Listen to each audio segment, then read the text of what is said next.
Ozalokuta. Ozalokuta. Okokokate. Ah, omondo bimisi kindoki na yo. Bapatana lubote. Omondo bimisi kindoki na yo. Tana ngala lobela ina. Olobelanga. Yondoki. Olobelanga. Bino osibondi. Ayeba kwa bata bandika mobali te. Yo kenti po bandika mobali sa. Yeba ka ngoni rezala mwana oyo okita o mata.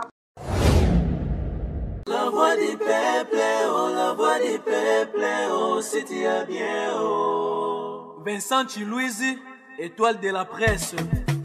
La voix du peuple, toujours longueur d'avance. Les informations partout dans le monde. La voix du peuple, toujours actualité dans actualité. La voix du peuple. Maman Nangaye. Salut, bienvenue chers amis téléspectateurs dans votre émission. Vérité en face de la chaîne Abisso, la voix du peuple, votre mission que vous aimez tant, qui vous ramène l'évangélisation, qui vous ramène le divertissement, qui vous instruit, et puis autant les sabino, et cette émission qui vous aide à probimisa, la vérité, la secret, prisonnier. Et grâce à cette émission, vous arrivez à vous libérer, à vous délivrer, la secret, la vérité, Nous sommes là tous les lundis à partir de 21h, on a Couleur Télévision, vendredi à 8h, puis dimanche à 13h, et puis tous les jours, à tout moment, on a YouTube, chaîne Abisso, la voix du peuple, vous retrouvez toute une playlist auto sala pour la Rotali Sabino, différentes réalités autres, et de la façon dont nous, on essaye d'apporter notre soutien ou notre apport par rapport à des problèmes de Nous sommes là pour un nouveau numéro. On se retrouve juste après cet élément pour démarrer notre show. Merci.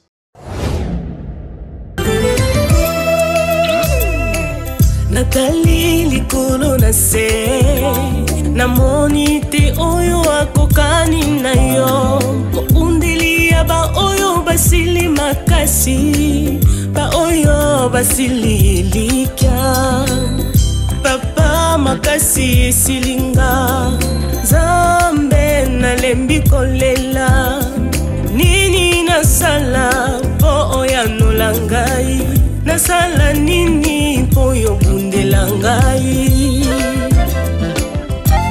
lamuka yawe kota likambo na ngai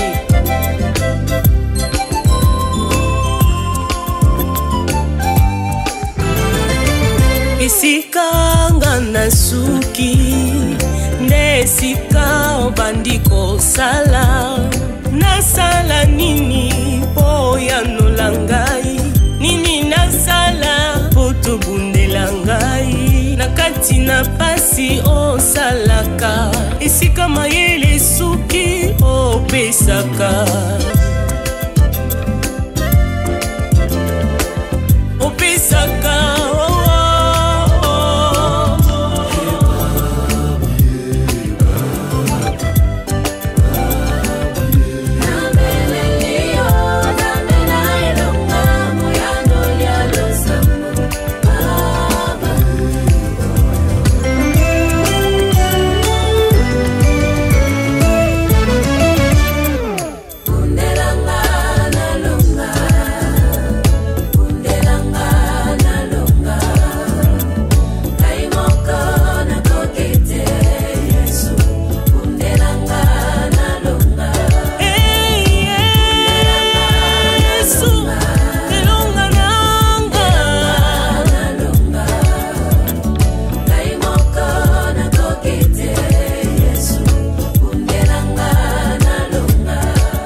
Voilà, elle c'est la sœur Shekina Esayo, d'autres côté la clip naé comme Bisson Stoyebi que c'est une très belle chanson à Saleli Bisso. Rendez-vous sur la chaîne YouTube naé Shekina Esayo pour écouter l'intégralité de la chanson et puis découvrir Bilo Romusus Oasili Bonko Sala le 27 juillet 2024. C'est une grande date où il y a de retour à Agenda na Bisso pour venir assister à concert Yamoune et le pasteur Mike Kalamba il va nous livrer dans le niveau stade de Martyr.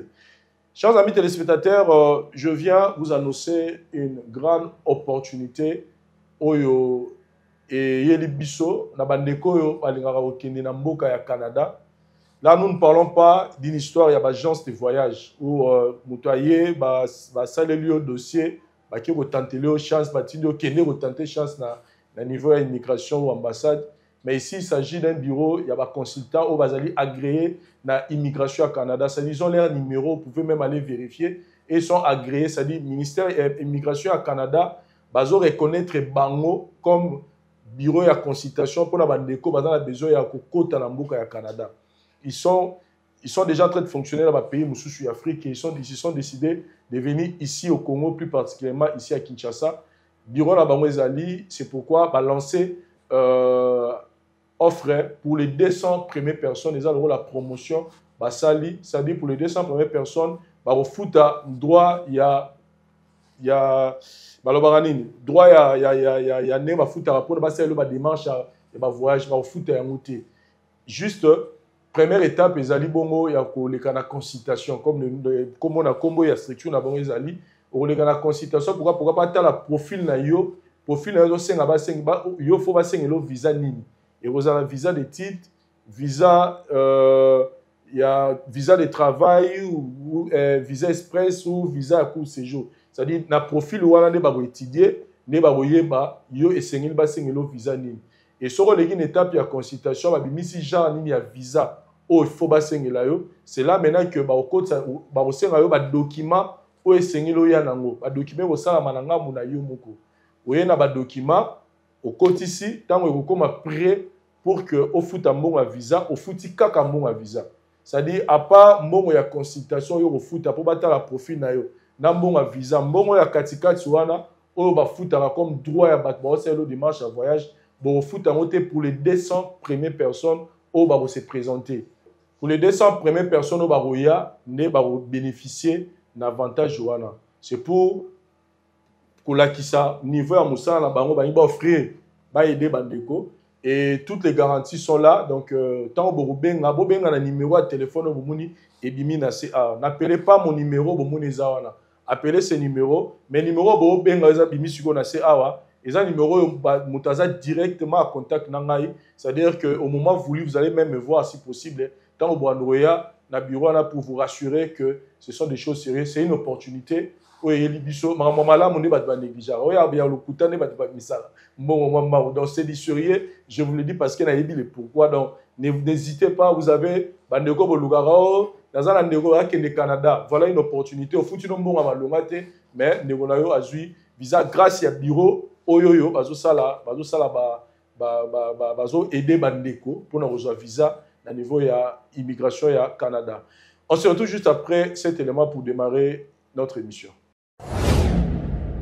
On a bandeko baza na posa kotonga bandako na bango ya ba rêve na bango parce que le qui chasse zo fongwama.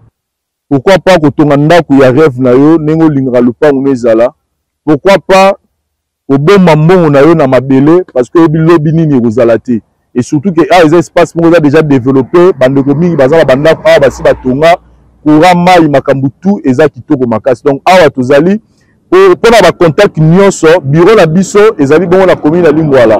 Na veni Kalendelembe numéro 256 botunika la flat hotel Tenazia. Donc eza non loin ya commune ya maison communale ya Lingwala. Donc boye wana bokuta bandeko bazala pour repesa bino be explication lisusu bolingi to bo bengi biso na nzela ya téléphone na ba numéro o boni to tili bino na se.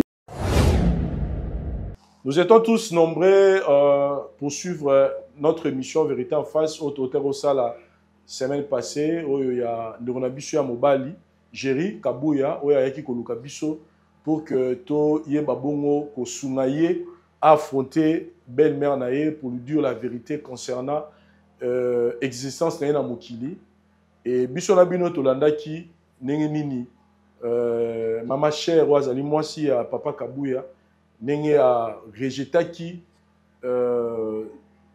existence ya ekolobaki azali mwana na ya mobali na été par rapport au mobali aloba et beaucoup de gens à la fin plutôt tozwaki conclusion na mama chère alobaki ke photo likana test à ADN.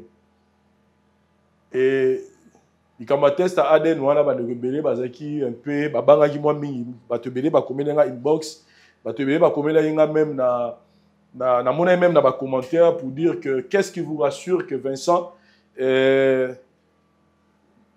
matériel oyo baromemela bino pour que boke no sala test à ADN wana et pas ya maman chérie aux ala vraiment gouta et pas ya papa Kabouya. Parce que beaucoup de gens ont pressenti que on dirait maman chère selon Banouroumsou Soukazai qui sincérité. Après l'émission, nous avons reçu l'appel d'une personne qui nous a suivis à mon avis que situation au niveau Kendeli yépé à la part il y a vérité naé par rapport à l'Ikambo et na makambo y a ko yebisa biso lelo de tokotala neni to procéder na o etali test ya ADN parce que selon maman chère il faut tester ADN ça parce que mobali naé de son vivant atikala jamais ko betela ye di solo atikala jamais ko affirmer que moi na za ye et comme agent qui témoignage ya maman ya Kabouya ya Géry c'est pourquoi c'est décidé que Basouk sera comme la ADN mais la personne qu'on va recevoir tout à l'heure yé pas yé parce qu'il y a une version de Fenaye pour tout y ba aussi Salikambo tout se retrouver après élément oyo il y a qu'on rafraîchir biso mémoire pour la bandeko batala guité et puis tout rejoindre pour tout yamba moto aye ko intervenir par rapport à la situation tous ça merci. On a pu essayer sur le permettre na pesa micro de quoi za liboso na yo a expliquer biso et le nino ya beniselio awa oyo ezo concerné mobali na yo. Donc mon frère, je pense que na niveau na yo au senga biso tout ça liango mama yeyo o expliquer ye problème oyo oyeli awa na émission la biso vérité en face. Papa, oui bingai. Bien sûr que oui, je vous connaissais. Oh. Binga na bioté? Bon, je sais pas. Moi c'est Géry Kabouya, le fils de papa Kabouya. Donc maman nangai babota kingana papa libanda en fait. Maintenant papa nangai Kabouya tikala jamais koloba nangai kolaksanga en fait bande kunaye.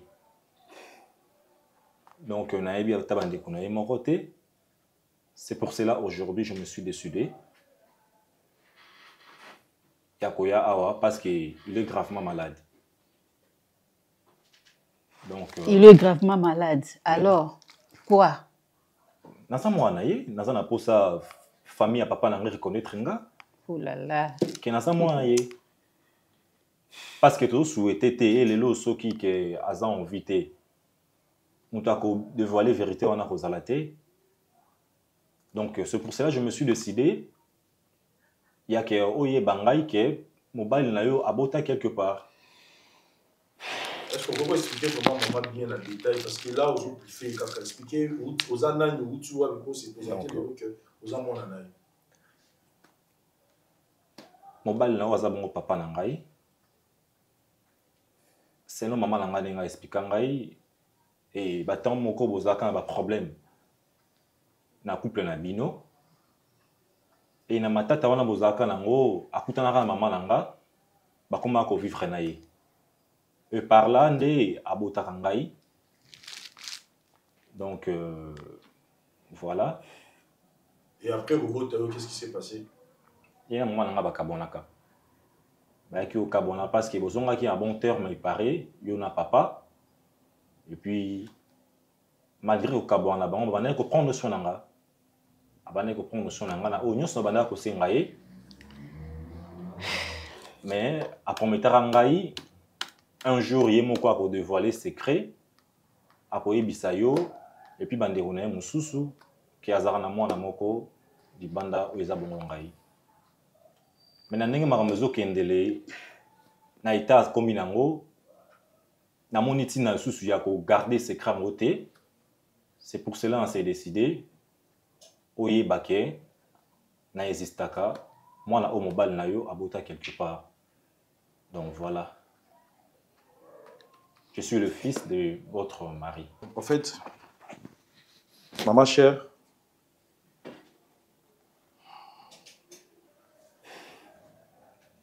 la situation comme ça se présente ici, on nous a appris que, et pas il y a géré, que Mobali Nazobena,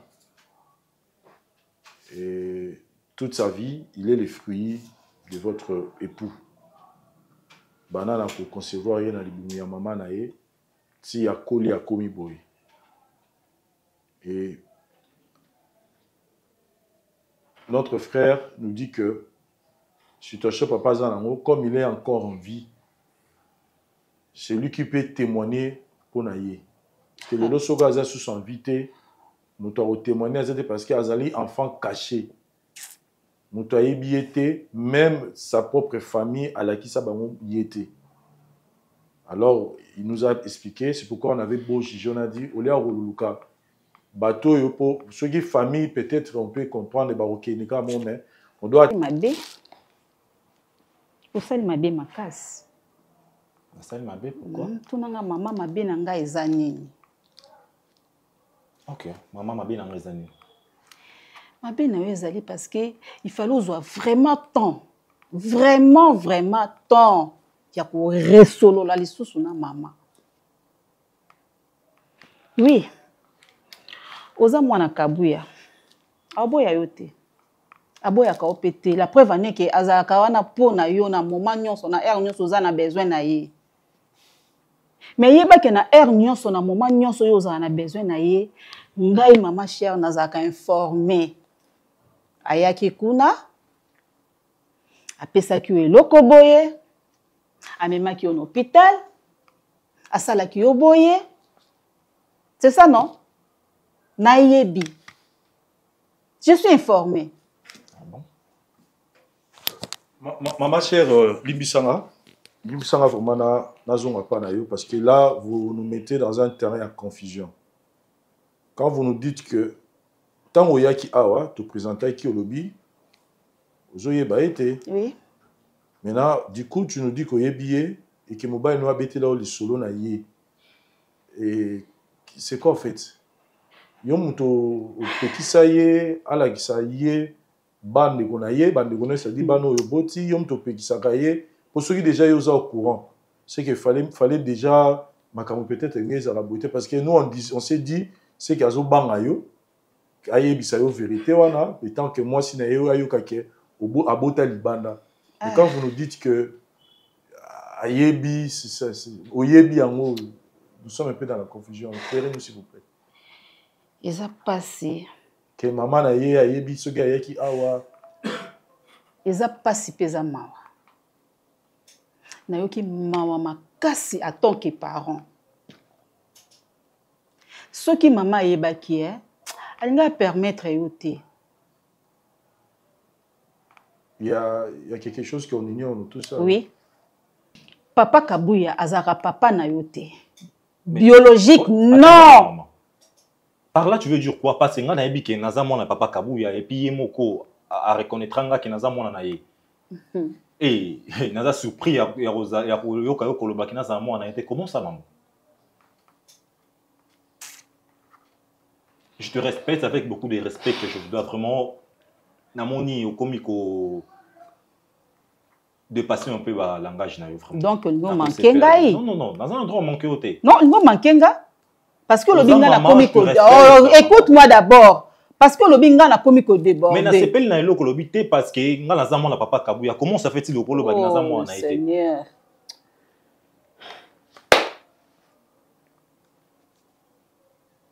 Parce que ata yemoko papa yebi ke naza mwana na ye. Vraiment, je ne suis pas content na au lobby. Ok, merci. Sois calme. Écoute-moi très bien. Tu es mon fils. Je ne disconviens pas. Mon papa Kabuya. Papa Kabuya. Oui, ngana etozaka matata. Peto comment est-il la procédure ya divorce? Mais lokola kaka ke naza mwasi. Oya zwinga bo mwana na mikitisa ki et pas mobali na ngai. Tu écoutes hein? Oh. na mikitisaki epa mobali na nga. Et puis ayoka kingai. Parce qu'elle nganga. Ayoka inga. Aza mobali. Banzela tambola kangai na yebite. Place akendai kokuta na mama na yonga na yebite. Mais naza ko apprendre yo lelo. Papa Kabuya za papa na ote. Non maman. Wana non permettre ote. Non permettre ote parce que nga naza mona papa Kabuya. Na yebite. Comment expliquer? Oza na preuve nini ozo lakisa ke nga naza mona papa Kabuya te et puis ozo loba nanga ngoka Kaboye. Est-ce que je vais graviter ma mosolo vraiment maman? Papa Kabuya c'est mon mari. Yé mutaye bisangai. Que asaka papa na. Non non non, c'est faux. Écoute-moi mon fils, écoute-moi. Non. OK. Olimbi sanga maman tozana moi ayeki ko luka biso pona ko solola olimbi sapenda na ko solola na téléphone boye pona mambetali papa na ye ninga zo bela. En tout cas, Amérique ko désobéir bino mwa mukie po azana posa bandeko na ye baye.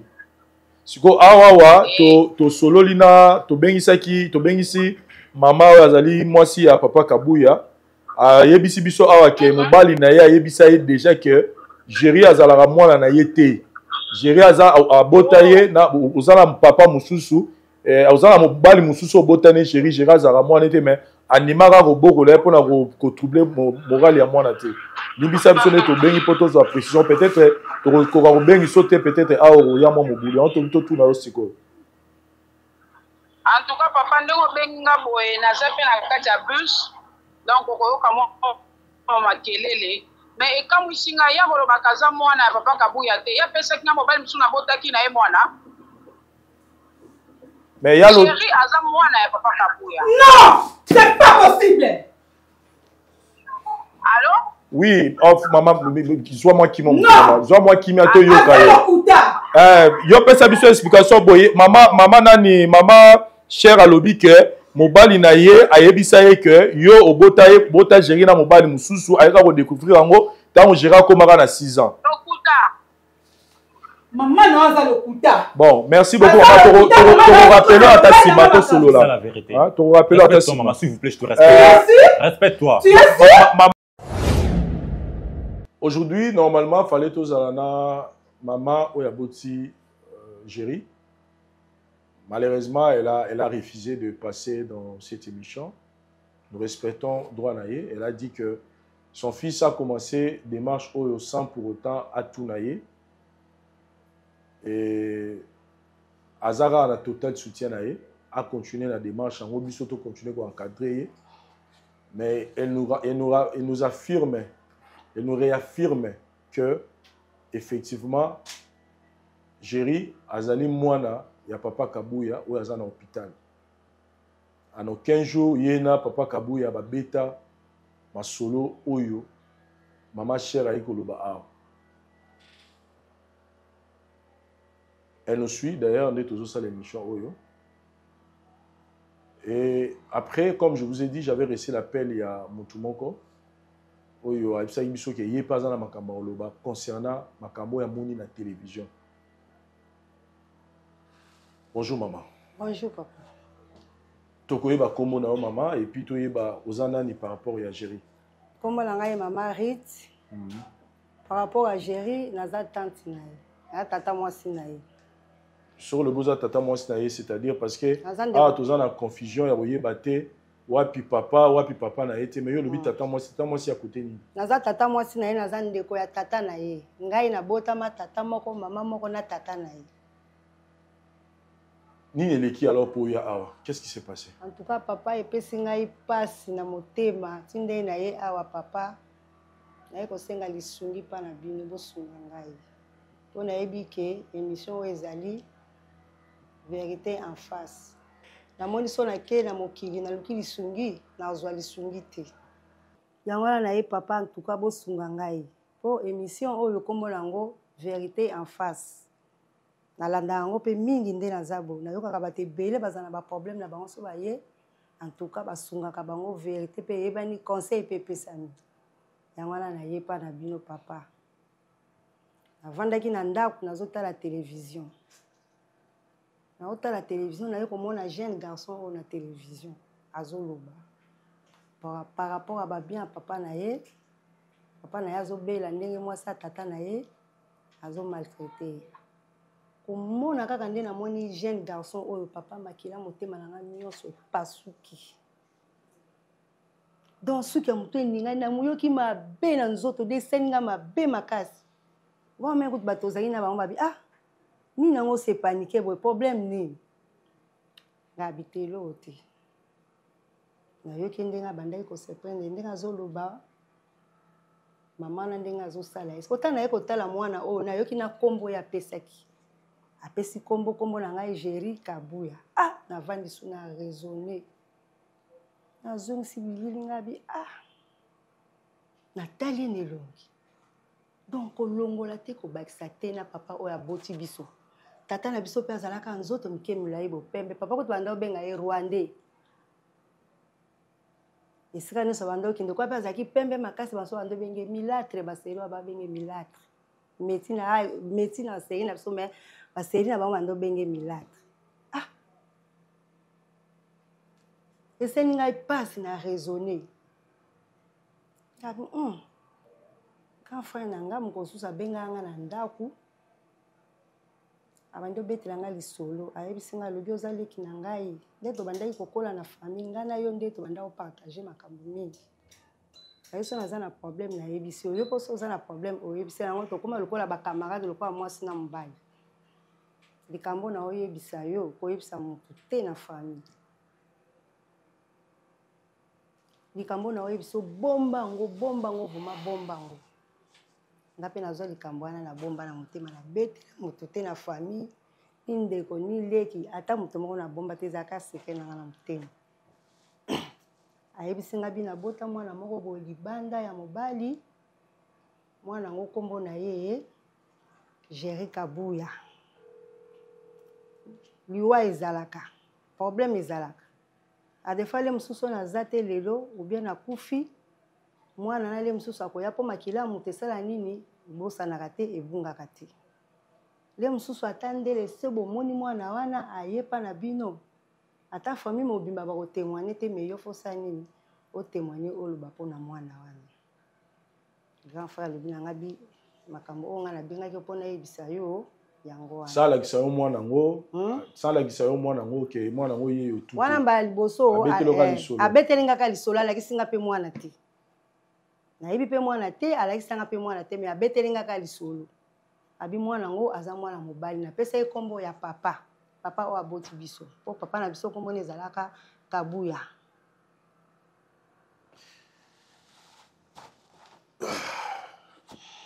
Donc c'est de comprendre par rapport à Oyo Kabuya Géry a essayé biso l'autre fois que a yebanité dans la famille, c'est que grand frère quand même a zoata oyeb sa vérité. Grand frère oyeb sa nga vérité par rapport à batu nyonso na famille nga lokola nga na ye tanto bandai kokola biso mbale donc tozala lokola mwasi na mbale lokola ba camarade. So nga naza na problème nanga na ngendo tuna oyeb sa yebi so naza na problème na fois oyeb sa nga donc to mesala makasi na grand frère. Sikoyo likambo tozana ngo awa eza likambo ya mwasi na ye semeki na yo na kombo ya mama chère tozalaki awa je pense que talaki ndenge lekaki mama chère a obligé Aden alobi ke ya na yo atikala jamais ko ayebisa ye ke Géry existera maza mwana na ye azako kanisa ke mwana na ye mais na sima bo yeba kaza mwana na ye ti en tout cas Aden ko sala mate ngai na tango na sina confirmer que oza mwana grand frère na nga ekosala mate atandenge nini pe grand frère aza malade na hôpital azobela makamba boso bakeyeba ke koyebisa grand frère eza poto boma grand frère to kuta grand frère nga na kolinga na protéger molimo ya grand frère na ngai esika aza kuna na hôpital en tout cas akita amata Adem ekosala mate po déjà bapreuve ezebele natali boye namoni elongi ya grand frère na ngai kombo mwana aza nango eza kombo tata na ngai bon ngai nakondima Adem esalama ndenge nini papa Adem ekosalama te ata ndenge nini akita amata ekosalama te soki aza na posa basala adem pa mwana grand frère na nga nayebi ke aza na hôpital eza malade abeli akobika akobima grand frère na nga okufa te azela ti mokolo grand frère na nga akobika soki abimi nzoto koyi makasi ngai nakozala wana grand frère na nga mpe akozala likambo lokola ekomi boye famille mpe bakosala nini bakoyeba bango bakozala comme ça toko hôpital tosali adem soki grand frère mpe andimi mais soki grand frère mpe aboyi ekosalama te. En fait, le problème c'est que le contraire, il y a maman chère à l'obé, maman chère à l'obé qui est moi na boutamaki après tant moi na commune à 6 ans et il y a na yo a découvrir qu'il y a moi na été mais yo a eu sur l'obé que non il y a ti a yebiso kaza moi na déjà donc atikala ko bengo lisusu te pas yebiso kaza yi moi na atikala bengo jamais atikala jamais ko benga ngai et puis tu me confirmes kaza akogani na papa na bino na ndimi na ko yipe ko kende po ezaki likambo nde nazoya pressé na ngana ya kotuna bafoto ya papa ntango papa azalaki jeune garçon azokola donc soki otie na papa obaka baza mapasi. Voilà, Géry, toye na ngambu na yo, je pense que démarche ya yo na ngai na ebandeli émission oyo ezalaki juste pour que ozala reconnu officiellement na Libota na yo. Oui. Parce que on dit que tu es obligé de désobéir papa pour papa a maladie. Oui, oui. Mais quand même, vous avez surpris que tant ça est bio. Malgré mon on a noté. Ah oui, vraiment, on a très surpris. Comme on attend. Bon. Et lequel n'a ma casse. Comme on a que Azan de papa nangai. Pendant tout ce temps, on a dérangé papa. Pour que naï bata ne fût que quelqu'un de konaïe, à ce cas-là, l'accent va monter. Et puis Léo Naza vraiment surpris comme on attend, et puis il a confirmé que Naza ressemble na papa na bango aza bon kokonanga. Vraiment et ça n'ira bien. Et ça n'ira vraiment bien. Net pour na likambu ya Aden wana.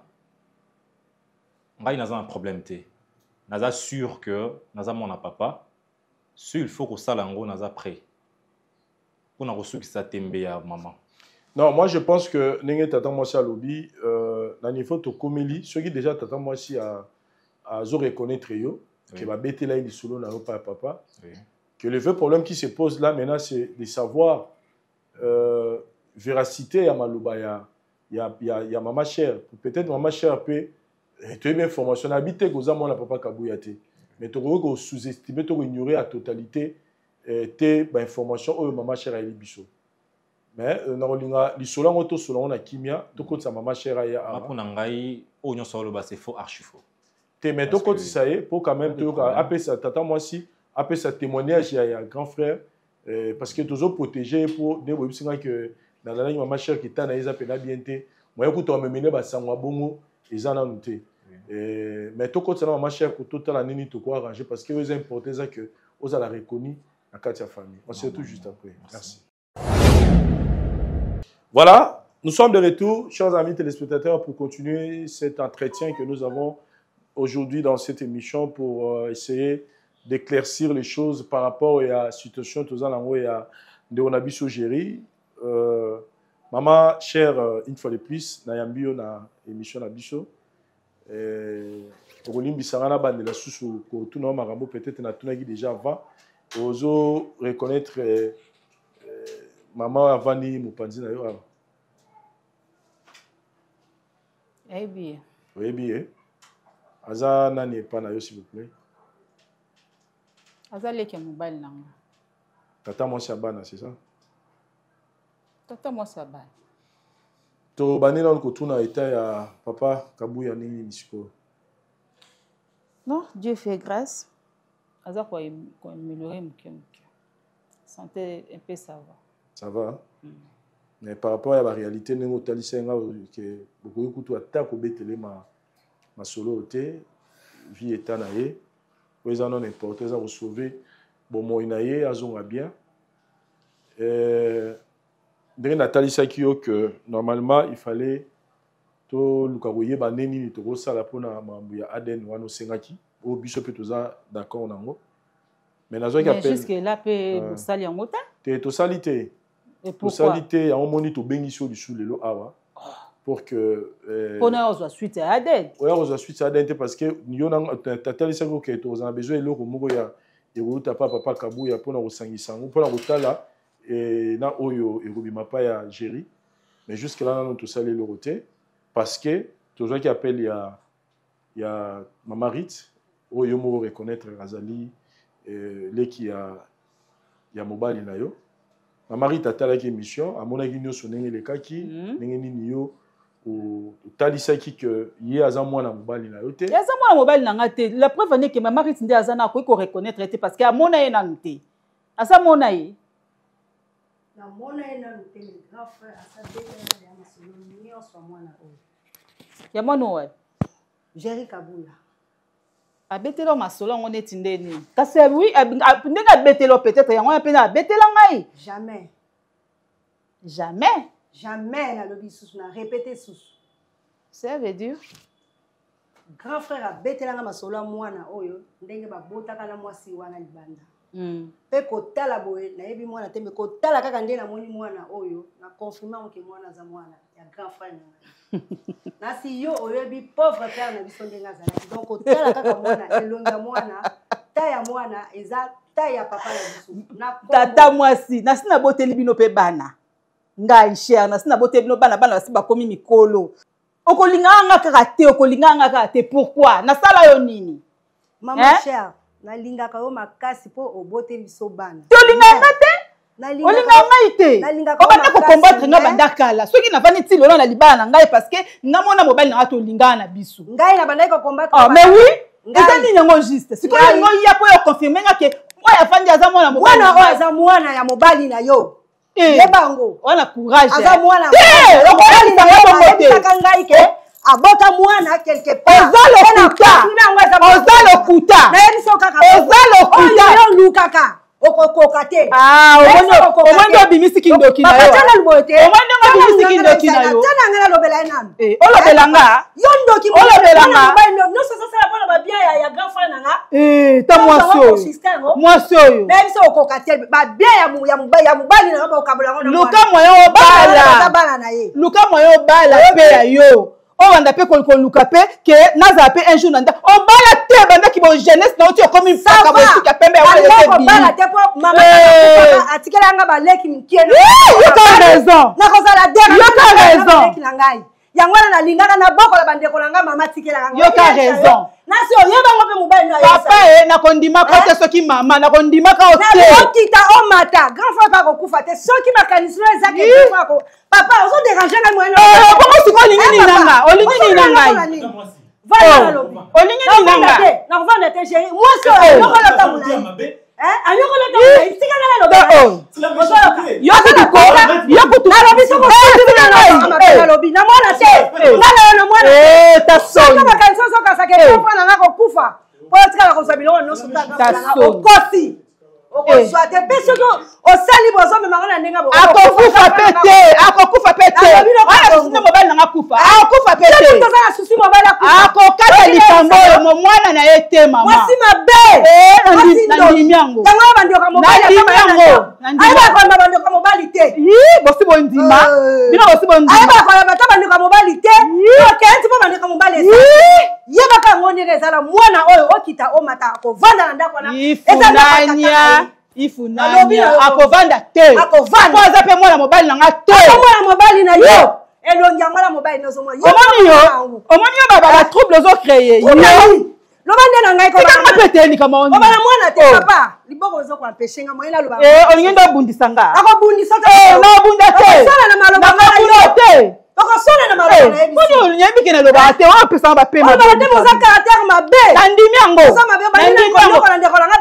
alinganga ka bongo alinganga ka bongo obando tant moke etikali yo koregrete akufa okotikali akufa naza kuti na susi ndeko nanga kufa te yo nde mtoza siko na regrete na nini yo nde mtoza susi ndeko nanga mama luka libala kwa ya minuit luka libala ta ya minuit luka libala ta ya minuit te mama nalobi nabona ngai boyi mwana akovanda na ndako eza ndako nalobi bunda nde na ngai tika mo papa mama okondo okoloka te okoloka te ondoki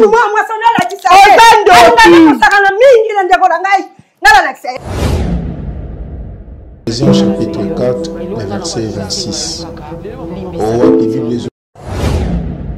Merci à tous les téléspectateurs et ceux qui nous suivent et qui sont toujours accros à cette émission Vérité en face. Je pense que tout ce que nous faisons, c'est pour garantir la société que le mensonge, auteur nango eza adversaire, c'est le diable. Et les mensonges n'arrangent rien. Les mensonges viennent toujours pour détruire. So, remarquez bien, quand vous regardez très bien la maman, même sa façon d'accueillir sa belle-sœur Ezaki Bienté. Alors, il y a quelque chose qui est entré dans mon intelligence. Pourquoi n'a-t-elle pas voulu accueillir très bien sa belle-sœur? Et j'ai compris que la maman, déjà dans l'intelligence, c'est comme si Azana point moro ou Alinga écarté Jerry Kabouya. Et lorsque j'ai suivi la tante, tant de la dit tante, n'a comprendre que la tante a une valeur oyo azolingo faire remonter. Le sang est toujours précieux. Et pour les gens avertis, Baroki jamais kotika makila est erré. Ceux qui sont avertis savent que le sang, on les garde toujours. Et le sang est toujours précieux. C'est ce que la tante a fait. Et la tante, en ramenant la maman à la raison, vous avez compris que la maman n'a pas voulu. Et si je regarde très bien, nazomona que maman intelligence naïe a fixé sur l'héritage. Et je lui donnerai les conseils que les biens ils en ont l'auté. Nul sur cette terre aya na eloko a aucun dépend l'auté. Ata aux en milliards, ata aux en autant de bâtiments comme propriété. Donc, quel est un peu le regard à EBPT à venir à bon dans les années. Ba musupe bazarana bana o ya boti ba salisiete mais mwana o ya uti et pas ya mbanda a salisier mieux que ses propres enfants à s'apaisantir à zoa mwana wana qui a un droit d'héritage à accepter et je pense que ce sera une bonne chose. Elle va aider la société. Merci beaucoup. Merci beaucoup, merci Cordon vraiment pour la parole. Nouveau TP na binonio sobolanda biso à chaque fois. Ngana oloba kaka pour moi na monaki problème oyo ezali amour d'un père pour son fils et l'amour d'un mari pour sa femme. Yango wana nyonso oyo lelo ebomba maki. Donc papa lingaki a gardé libala na ye abandaki kolinga maman mingi yango boya koyebi c'est vérité.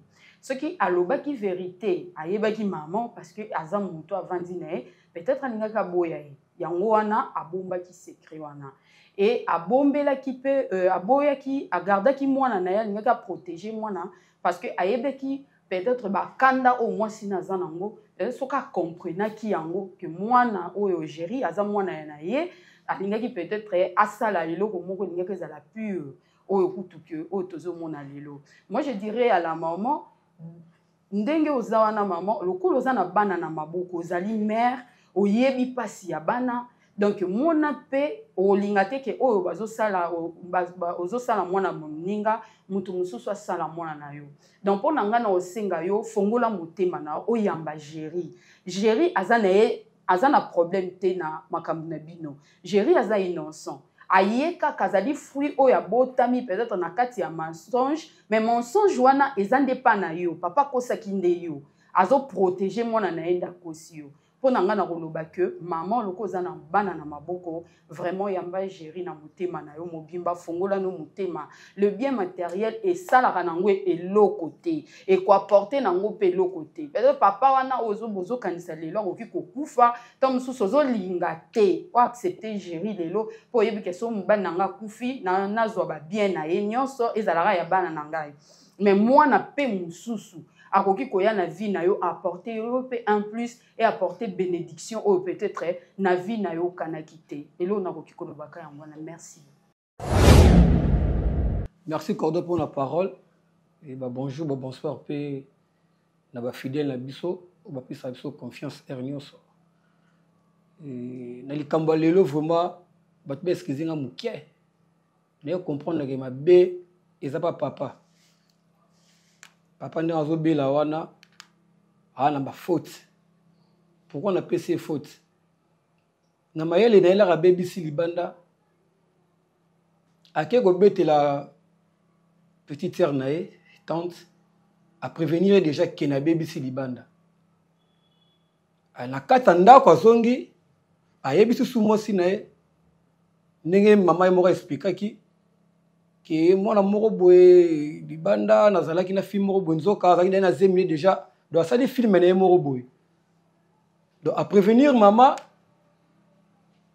on a bien tante mais pas moi si nae a ça des jeux moko boye. Donc, sous ça, papa ne la compose avec une vérité et bien, on a au kufa. Donc, on a zalate, on a confirmé moi na ezala tante. C'est-à-dire à sacrifier moi pour protéger les balles naï. Or, lelo, comment on a la vérité. Là, on a déjà engagement là, on a bomba soutenir la maman, les lingu buna na débat na ngatu na 3 ban. Ce que ba maman ba on dit marabana ba bota avant. Que papa a olinganga ta na bota libanda na 2 ou 3 bananga soko olinginga seko folinga pe bananga biso na mitema madame mitanga ba papa to olinga ba mama na baba na ba directement mais papa pourquoi a sali formule wana à prévenir pas les kinae mais a bomi pas moi sinae alors souci ma mezanini ye avana confiance à moloba ya mobali na ye biso toko pesa consommer toko ndimise te lokwa ni ba ndimisa biso yamba Jésus net sauveur et sauveur Seigneur et sauveur no ba yambisa biso donc ye tellement na maloba ya mobali na ye ki moi si wana ayela ki nga zemi papa na ye azali ye ana confiance wana alors to ba me mabanga te to takine te souci na biso ezala nini papa abika nzambe apesa vie abika comme ça ba ye la géri o ya ignoraki comme ça yemoko a confirmé moi si na yanda ku ki mama limbisanga na banga ko yebisa opona ba réaction na mais moi na oyo aza yanga parce que yazalaki akufa na ye comme ça vérité ebima oyo ko ya yaza na été alors on va confondre donc ngala ko pesa papa moi faute na hypocrisie wana donc to takine mama charité ana raison na ye to ndimisi moi na mobo na makasi soit tout c'est pas présenté en haut officiellement après total la réaction merci. Merci Cordon pour la parole, merci Soussou na bande konyo so balanda kabiso na pamboli nzambe parce que na moni Soussou maman na biso abimi comme tante ya ko yebisa biso oyo papa za o azana hôpital ya yebisa kiye maman cher ngana ko lobaka boy maman azaka mutema munene jamais a été mobile o ya yeli yo ayebisi yo ke na boti libade na zui mwasi moko mwasi nzoka ki na zemi na ezaki ya mbali mususu bandi ko bokola na logique eza nango normal te parce que o ayebi eloko eza ya yete akozwa charge na ngo te mais tant azozwa charge ya mwana biso yango tina âge oyo mwana biso mbala komi nango papa ozwa charge yeba ke likambo eza na kati ngana ko condamner te mama na biso côté mususu parce que pour papa ayelaki yo la mso ayelaki yo angwa yebiso keza te po mibali po akimeloko aya akana kokosa to alinga flatter eloko moko epana oto aya kokima mabe moko asali aroya na flattement flatter moko ya eloko moko po aloba ke te na bima po aloba ami mibati na mabe oyo asali tango so ayelaki yo na bongo ngana omona ngo mabe te mama na nga soki o tata mwasi ndenge alobi ke ndeko ne ayebisaki ye vraiment pena ke abotaki libana pa moni mwana ngo photocopie ya papa na bango ngana lobano mama nani mama na biso zalaka mutema munene ya koyamba kaka mwana oyo mobali na yo aboti parce que mama azalaka mutema munene yo kutu bayeli okala msu moko wana ozole msuko boya yango bongo misusu bayela biso ba 8 ozui pe charge ko supporter ngo kaka poza na chote so makila mobali na yo oza na chote mama nanga okondima kaka ke ozo yango parce que baza makila moko na ndeko na yo tango tata mwasi déjà lobby intila osala test à ADN po ye moko abimisi papa sa loba déjà alobaki yango déjà naomona eloko ozosilika to ya koganga ya te likambo ezaka ya kobongisa tosela papa na biso abika nayebi ke nzambe tobondelaka butu moi akosala ye grâce mpe akozongela lisusu bino na bonne santé mpe ekozala ke bovanda lisu na famille mpona mpo papa sa aloba déjà ayebisa ndeko na ye epe nole moso alobi vérité to aluki kaka kima eloko moko epai na yo me na kosenga mama azala motema monene kosilika te sunda kutu mobali no aza na hôpital kolingaka makungutu ya kosilikaka te mpo ozofungola baporte mosusu ya mabe conseil na ngai na koyebisa ozalaka motema ya kokita ndima mwana na biso to zela papa na biso azonga su na bonne santé mpo bovandela likambo oyo bosolola yango nzambe ye moko ayebi ndenge nini akosala merci. Merci Cordon pour la parole. Tout d'abord pour na papa à l'hôpital. Papa yo monaki ka ozaki na facilité ya ke koyebisa kaka ndeko na mwasi. Vérité que mwana moko azali banda fala ki pe oyo annoncer mwasi na yo. Pourquoi bino bosala makambo soko sali likambo na yo pona ko assumer ba responsabilité na yo ou kondima ba engagement na yo tina suka ezala raté. Bongaka bo créer ba désordre ou soit ba incompréhension na famille.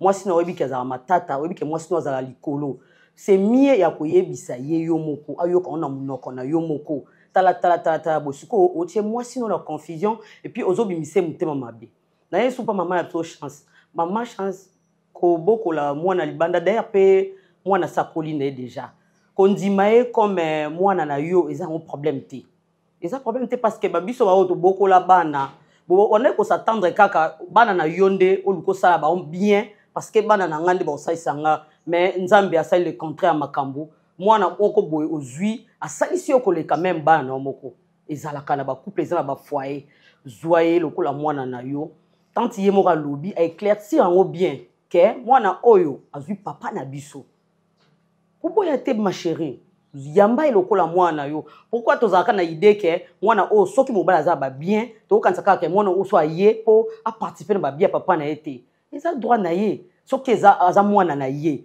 nde tante lobby que azana azo correspondre na papa na bango na grand-père na bango aza mwana na ye ye pe faut participer mobali pe na akufite pourquoi ko boya mwana ya mobali na yo makasi boye mama nanga zwa courage sangisa ye na bandeko ne na ndaku azaka mwana na yo ko boya ye makasi boye te ko linga te otia en moko envers ye na bandeko na ye parce que lelo so akomi mutu munene peut-être tam susu zo boya makasi boye po aza eloko te avant di boye mais so zaki président ou bien député moko je ne crois pas olinga oboya na ndimito olinga oboya makasi boye ma chérie to imposer ote to proposer o ma chérie yamba ina motema lokola mwana mobali na yo parce que azama kila moko na bana o bazana ndako merci.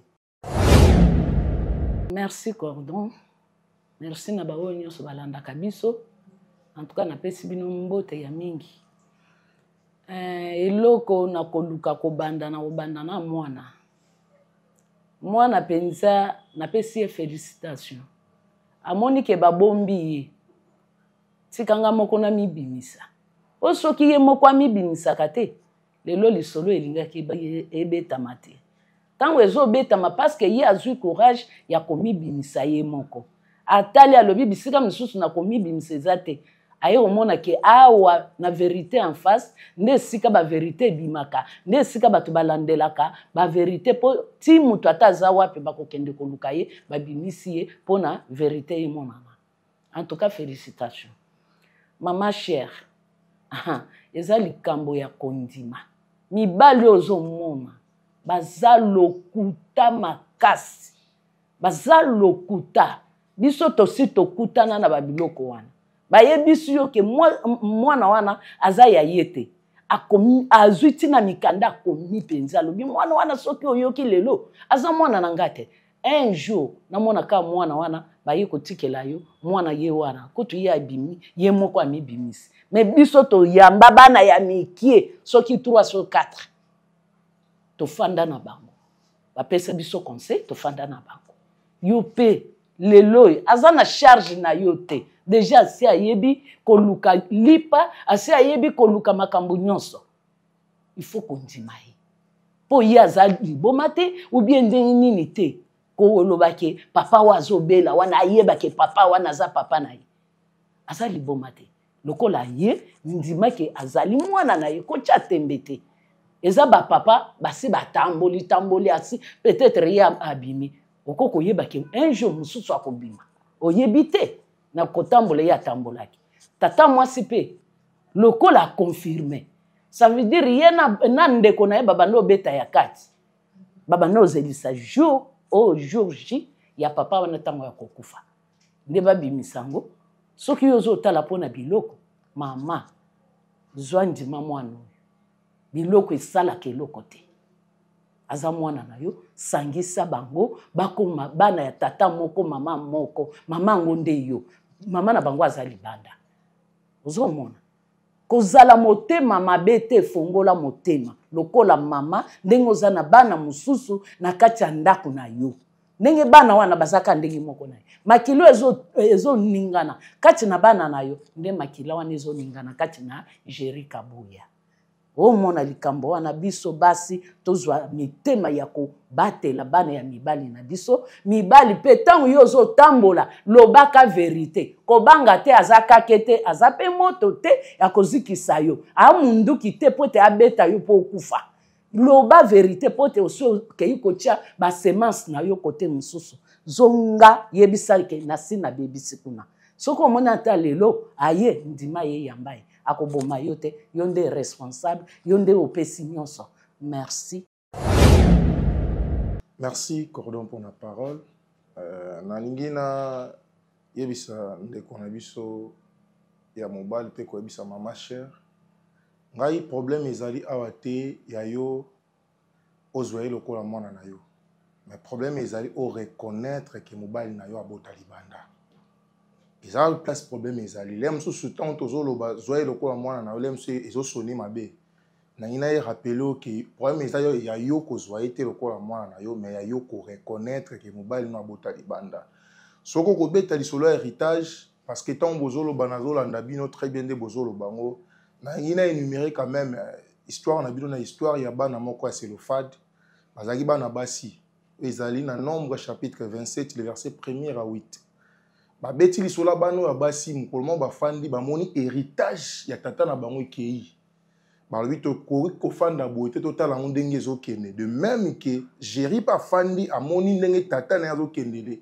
abangi a souhaité liwa te a souhaité peut-être ko perdre héritage mais dis-moi amoni ke ekende asali effort ya kopusa na koluka koyeba papa nanga za nani libotani za nani bana o papa nanga bota baza banani po ayeba bango et bana ya Selofad o pe bakendaki vers Moïse bayebisi Moïse boye babine Moïse biso tofandi totali ndenge tozonyokwama totali ba réalité nyonso tobi tokokanga maboko te poso tokangi maboko to perdre héritage ya tata na biso to perdre espace ya tata na biso parce que tata na biso za na espace pe sengela ki biso pe to faire partie nango parce que na loi ya Israël ezalaki mutu aboti mwana mobali te yeba héritage ko kita na bana basi te fo apesa ona bandeko na ye bazwa ki pe héritage ya papa na bango ba pesa ki mais tant bano basali effort ba mitalité ke baza bana basi ba mitalité ke baza faible ba mitalité ke bana botama libanda ndenge pa boyi ko mitala ke na botama libanda ba ye pa Moïse na kati ya connaissance na ye ayeba ke eloko nyonso ko komela ye il faut que luka nzambe eloko ezo simbangeza ni eloko ezo simbangeza Moïse vers Jésus to vers nzambe o akela likolo na mabele ayebisi ye nkolo tala problème ekoli biso yango kasi nkolo o changer décision likolo bona o likola bana on kola changer décision ebisi Moïse boy ko banda lelo boye ba ke bana wana bana raison tilika na ebiso pe na après-midi OK maman Gérard za na raison ya koluka koyeba place ni o yazali ya koluka koyeba bandeko na ya koluka koyeba papa na yazabota mwana banani héritage ou pas mais dis-moi nazala parce que aza mwana o abota na nzela tata comment da tata moi ko confirmer yango boye ngamo ko na mi lobela bino inutile to no continuer kata masolo parce que ko beta lisolo Aden ne tozo beta ngo boye c'est bien mais to kotala ce que nani ne to nga to ça ici Aden moto aza na kati hôpital o atike ko tika o atika ki scandale pas moi si na ye parce que le côté c'est scandale atika ki scandale moi pas moi si na kata mutema moi si na ye a trompa moi si na ye na lisolo ça vraiment à salon sans sévère alimbisa nga pesa zali mais na koloba boye tango oyebi koza responsable ya makambo bien zala pe responsable ton mabe kokoma kozalaka responsable te po yebi ko laisser sa famille kozalaka responsable te po yebi ko kamba batu ba kamba bien mais zala pe responsable ton mabe zali au fandi si batu tant que responsable ozi mokumba na place ko yebi si bango na koya ki mebota na problème eza boye parce que elongolo pe osate parce que même Bible lobi boye ba vérité e fan na kati da bino pe kangola bino. Mais papa a assuré une vérité na moni ndenga travailler scénario ni malamu, cela veut dire aye pas ndeko na expliquer ndeko na vérité tout. Mais pour na ko batela ndako na mwasi na ina relation mwasi parce que si ba kabwa na ki. So na bosa ni solo tezaki si ba kabwa na ki. Mais pour na ko ba buzo ba ne continuer te aye obeti sa mwasi non, moi na mwazaki nga te. Disons moi ça na kosaki nga. Na lobango déjà mukolo wana que papa o yaki ko reconnaître que likango akosaki nga. Na mwana zaki angate automatiquement toza monter manzambe otika mwasi wana na ndimite ke ozonga lisupo banda ko s'occuper comme il faut à 100% osala monter mais so moni muta zongi lisusu et aboya kokima mukumba na azana présent et apisa information na ndako cela veut dire azana conscience eloko osala et maintenant tant esala mibongo maman ozana droite soki kudu nzamba kela mokili ayebisi Moïse bozo héritage bopesa bana ngo bota la soute po bazaba na basi bo pesa bango ebongo yo nanga e ko banda mukolo wana Bible ezoloba Moïse ayebisa na Israël ko banda lelo papa no so ko kufa wa tiki bana ya basi bozo héritage bo pesa bango e mobeko échanger pour na mutu moko e ni koloba yo pe okoko changer décision na yo yo mona ka ke anya faire partie non longona na décision non mona ki aza mwana o mbali nanga boti banda. Merci beaucoup. Ephésiens chapitre 4, le verset 26. Le Flat Hotel Tenasia met à votre disposition des appartements équipés de chambres et suites avec un confort moderne. Une salle de fête moderne pour toutes sortes de manifestations, anniversaires, fêtes de mariage, réunions et autres. Pour ceux qui adorent la restauration, il y a un restaurant VIP à votre disposition. Un night club pour les amoureux de l'ambiance responsable. Un service traiteur de renom. Et pour ceux qui adorent rouler en sécurité et en luxure, le Flat Hotel Tenasia met pour vous une location des véhicules des marques. Le Flat Hotel Tenasia se situe dans la commune de Lingwala sur l'avenue Kalembelembe numéro 256 à 2 minutes de l'avenue Libération ex-24 novembre. Oui, chers amis téléspectateurs, tout ça là test à Aden, ceux qui doute exactement makasi et que toujours manqué d'éléments où il y a affirmé que boya likambo. Mais la situation tout ça awa, il y a maman chère nande on a biso Géry et tata moi Sirit. Je pense que na bandeko ba ida biso pour na sala ba test à Aden wana, nous ne trouvons plus la place ya osala yango. Pourquoi? Premièrement parce que papa Géry, papa Kabouya, Azan en vie.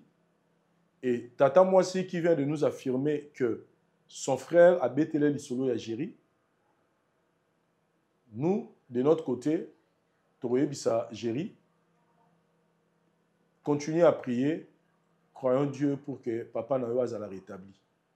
Pour que le papa la rétabli, Aouzan sous la place à Robata Maté. Parce qu'il saura déjà que Oso Bimaki pour mon dans la famille.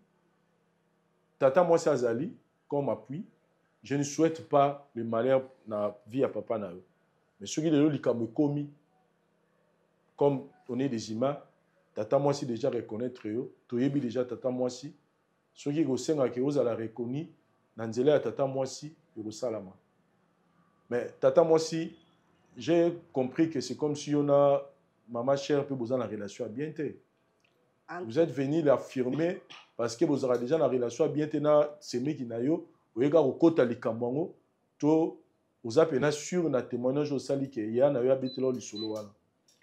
En tout cas ngai na maman chère, vous avez un problème te to solo la bien, so ki na kipe na ndaku. Te mama wana okosi biso. Te na kosi te papa na. Okosi biso. Na kosi te. Ayamba anga bien, eloko pesinga kana na siliki poto ko matina niveau oyo. Parce que ndenge azali ko maltraiter mwana oyo.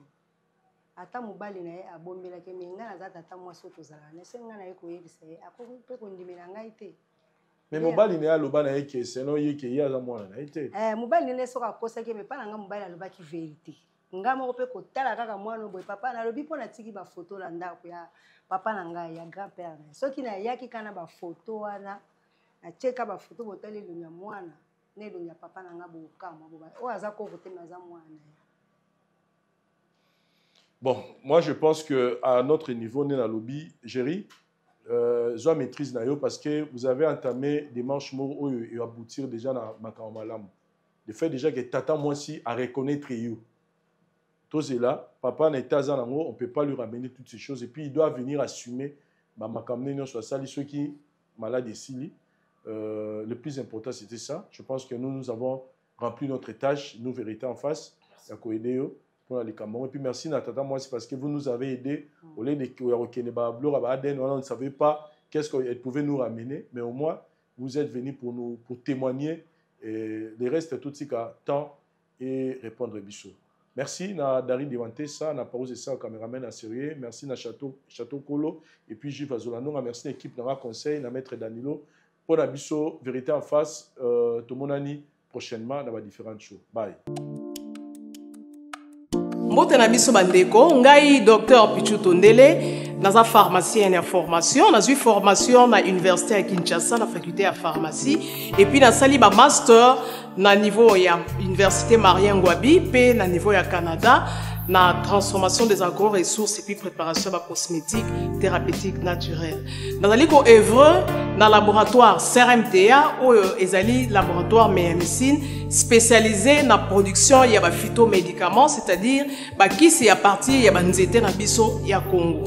Ba kisi nyonso o bozomona awa na CRMTA et subir ba essai toxicologique et puis ba essai clinique ou ezo ça la différence na biso na ba tradi parce que et subir quand même moi ba étude et puis ba kisi o eza na CRMTA ezali homologué na ministère ya santé, c'est-à-dire eza na ba autorisation ya mise sur le marché na niveau ya mboka et puis libanda ya mboka ba kisi oyo tozo produire na CRMTA et puis ko komama na n'importe quel médecin partout à travers le monde. Dans le laboratoire CRMTA, nous avons deux branches, branche cosmétique et puis branche médicaments.